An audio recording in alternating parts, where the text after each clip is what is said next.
Hello,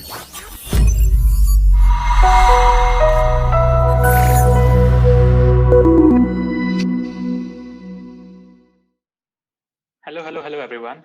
So I hope all of you are doing well and staying safe. Welcome to the session on visualizing and analyzing billions of microservices. I'm your host for the session, and my name is Chinmay Gaikwad. I'm a technical evangelist at Epsagon. I'm super stoked about presenting at this conference. As you very well know, you can leverage Kong's API layer to operate and configure your system, which would most probably contain hundreds, thousands, or even more microservices. So today I'm going to talk about how you can build a strong observability strategy to understand those microservices. Some housekeeping items. I'll try to answer the questions that you post in the Q&A section at the end of the session. And if I can't get back to you, I'll obviously be present on the Slack channel, room 2, I think it is. And also hang out to the end, there is a special offer for you.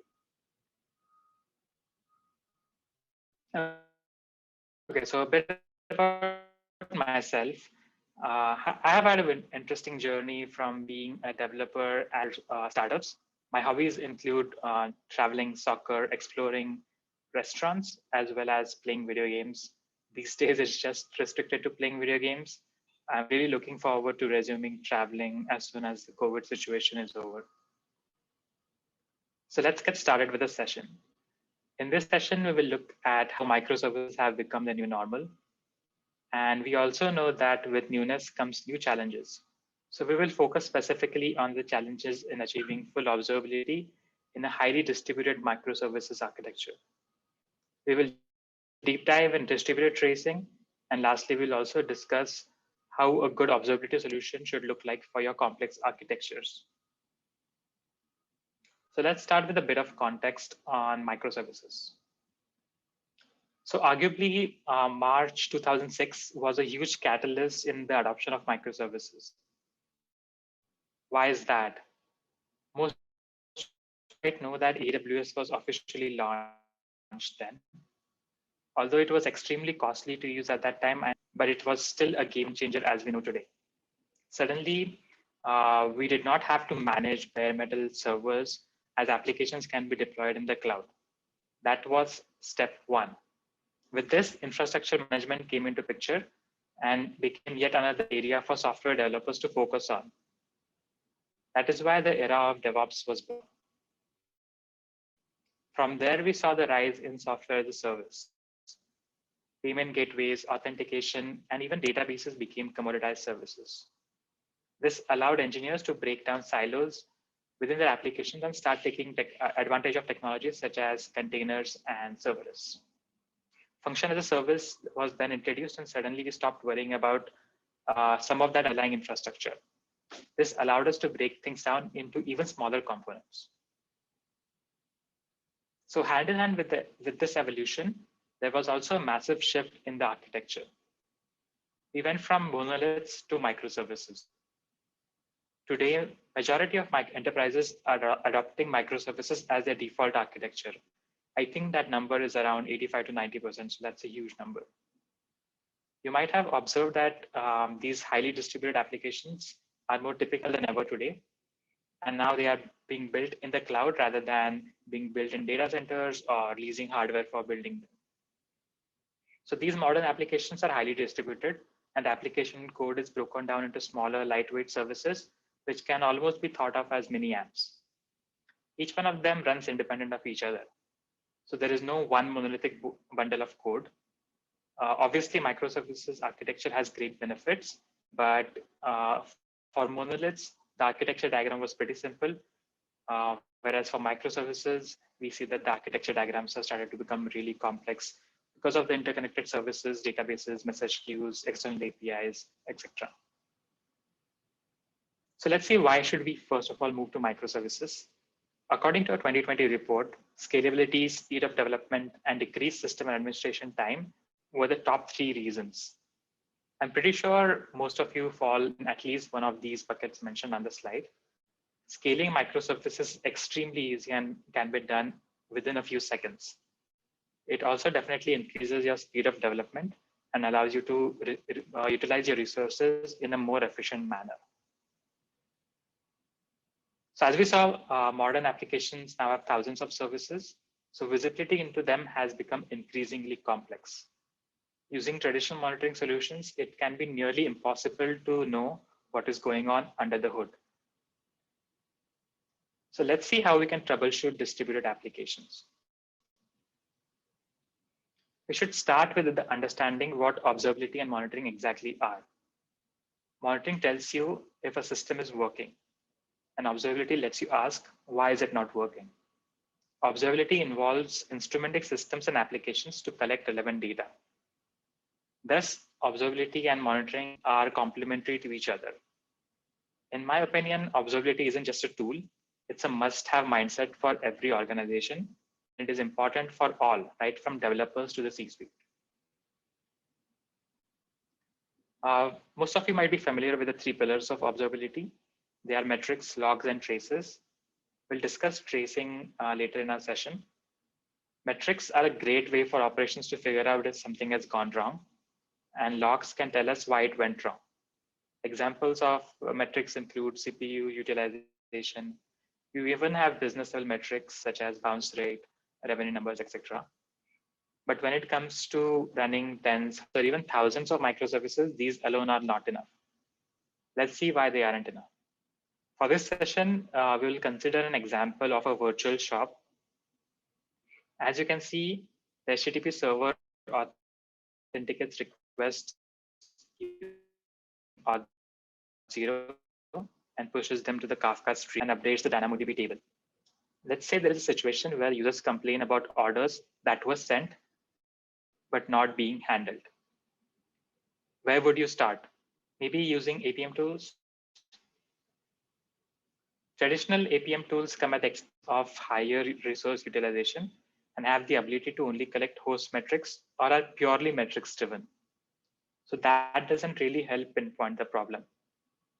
The very nature of Docker, container, or serverless are likely to leave in your observability coverage.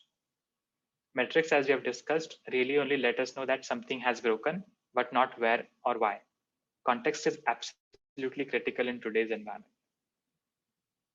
So using the traditional way, you start looking at maybe the Kafka metrics.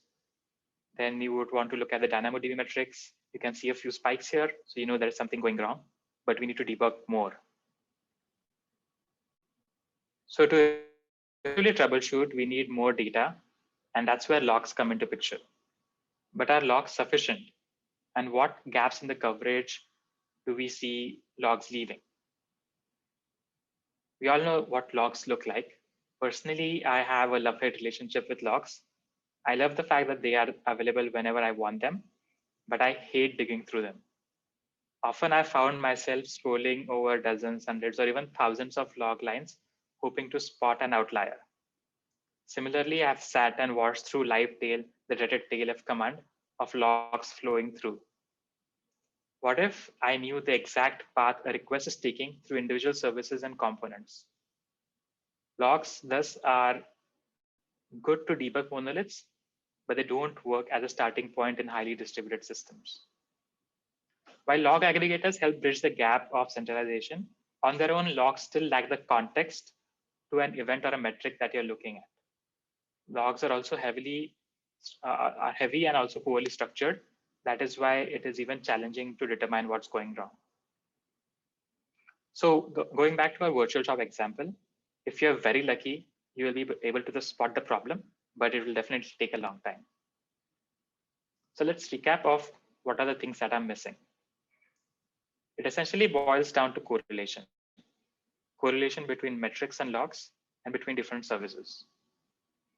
The correlation will help us find the exact problem. So how do we correlate these pieces? That's where distributed tracing comes into picture. I'm sure you all have heard of tracing lately. Many vendors offer some form of distributed tracing, and even service meshes are now building support for it. There are also a dozen of open source solutions out there. However, where did it begin and why? Distributed tracing was born out of Google over a decade ago and it allows engineers to trace a specific path a request makes through services. In effect, it helps shine a light on that needle in the haystack that logging and or metrics can miss. Just because your application is made up of 15 or 20,000 services doesn't mean that the request will travel through every single one of them. At most, it will travel through a fraction of those services. So let's look at an example of how you can visualize APIs and microservices using a good observability platform. A typical architecture has a number of microservices involved, and one of the most important features of an observability solution is visualization. Users also should expect actionable items within these complex visualizations and service maps. As we zoom in or filter on specific components, users should be able to have the ability to start seeing latency between these components, or even areas where thresholds have been crossed. Metrics should also be present to provide some context to the issues or alerts that are going on. When issues are identified in your application, a distributed tracing-based solution should focus the visualization down to narrow the scope of services. It should also be able to filter just the downstream components. This would help take out the guesswork in determining the impact of an outage or where latency is seen or understanding precisely where the error occurs. Without smart filtering capabilities, an architecture map or a service map becomes nothing but an exercise in chaos theory. So going back to our virtual shop example again, as you can see, the focus view of a trace can help you immediately ID the problem. In this case, it is the missing key ID. Which key ID though? Looking at the details of Kafka stream, you can see that the username is missing. And now when you focus on the Auth0 microservice, you see why is it missing exactly. It is because of expired token. So specifically for Auth0, you now know that you should be using refresh tokens as the current access token has expired. So in short, this reduces your mean time to detection or resolution by quite a lot as compared to traditional monitoring solutions. Another benefit of distributed tracing is to pinpoint where time is being spent in the code. In this example, you can see spans, which make up a trace. You can, with a span, you can determine whether a significant portion of the time is being spent waiting for an external API call, or whether an inefficient database call is being made and that needs refactoring. At Epsagon, our waterfall visualization can provide you with rich context of header metadata to troubleshoot applications in real time. At a business level, which of course is very important, but we also need to look at the context of each service and component. In this example, if we have the payment service that handles all of our processing, the traffic there drops down to 0, then it's a huge problem. And that is the case even if the traffic in every other service is fine. So we need to have the flexibility to slice and dice the data in n number of ways with a couple of examples shown here. We may also want to look at the traffic at an application level, at a service level, or at a resource type level. It's going to be a similar idea where it errors. Not all errors are the same. An error that is critical in service A might be ignored in service B. And so again, when it really comes to understanding the error state of your application, you need to be able to look at it in from a different number of viewpoints. Maybe that's breaking it down by error code. For example, a user being rate limited is important information, but it's not as critical as seeing a huge number of 500s. Further, we may want to be able to look at errors not only from error codes, but also based out of exception type. So there are a number of ways you might want to visualize, track, and understand errors throughout your system. And it is the job of a good observability solution to allow you to do just that. So with all this information, you want to be able to track and monitor alerts based on a number of metrics. Metrics from your system, metrics from the cloud provider, or metrics from something like Prometheus. So let us look at some tracing-based solution out there you can try. With distributed tracing, you have frameworks such as Jaeger and Zipkin. Some order was brought into this landscape with the introduction of open tracing and then open telemetry, which tries to stitch these pieces together. These are the frameworks we followed and utilized.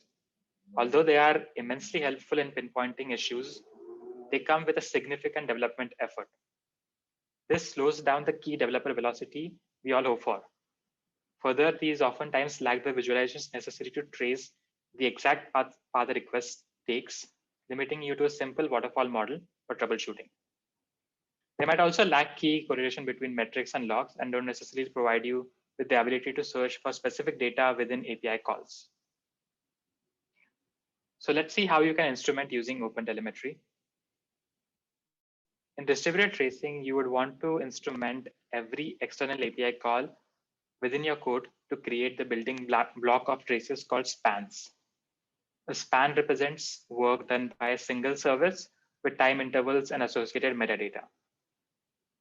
You can collect and include in all your spans the relevant information, including payload in many cases. By injecting and extracting identifiers from spans and API calls, you can correlate spans from remote services as well. There are also some managed observability solutions out there. Obviously, I'm going to talk about Epsagon. At Epsagon, we have one of the best distributed tracing solution, which is super easy to set up and is low code. It can run in any modern microservices environment, including Kubernetes, ECS, EKS, and serverless. You can also correlate metrics, traces, and logs with payload visibility. And finally, it is an end-to-end solution which can be used to troubleshoot across business units, teams, and such as operation and development. Security and privacy is super critical to us. Our founding team comes from a heavy security background. That is why we have made an effort to be ISO and SOC certified. We are also GDPR and HIPAA compliant. So observability should be the top of the mind for every organization by now, but it shouldn't come at the expense of business or developer velocity. Epsagon takes a fully automated approach with our instrumentation with minimal maintenance requirements. Our agents can collect data from any component within your stack, whether it's a service running in the container, a function as a service, or even a traditional VM, and it stitches all these transactions together without requiring separate agents. We are able to do just that with the rich context across metrics, events, logs, and traces. And we also allow you to search full payloads. Observability should not only tell you that something has gone wrong, but pinpoint where exactly has it gone wrong and why to help you reduce your mean time to detection and resolution. As a user, you should be able to plan your observability journey well in advance. First of all, you should have the clarity of your business goals and architecture model. And then you should determine your approach, where pros and cons and both can suit in particular scenarios. Then obviously you'll have to implement the observability solutions. If you are going with a DIY solution, you have to take into notice the developer velocity that you pay for. And finally, scalability of an observability strategy is super critical. As we have seen, microservices can scale really quickly, and an observability solution that you choose should also be able to scale to keep up with them. So in summary, we saw that distributed microservice architecture come with their own unique benefits and challenges. Observability through metrics such as throughput or simply seeing the response time aren't enough to determine where the issue is and don't provide us with the value necessary to keep our environments healthy. Distributed tracing with context helps tell the story of where, when, and why a user has encountered an error. Finally, observability helps us get visibility into our architecture, reduce mean time to resolution, and reduce a bunch of costs. I would like to end the session just by saying that observability should be a critical priority for your organization by now and shouldn't come at the expense of business or developer velocity. A great observability solution helps shift our mindset from being reactive to being proactive.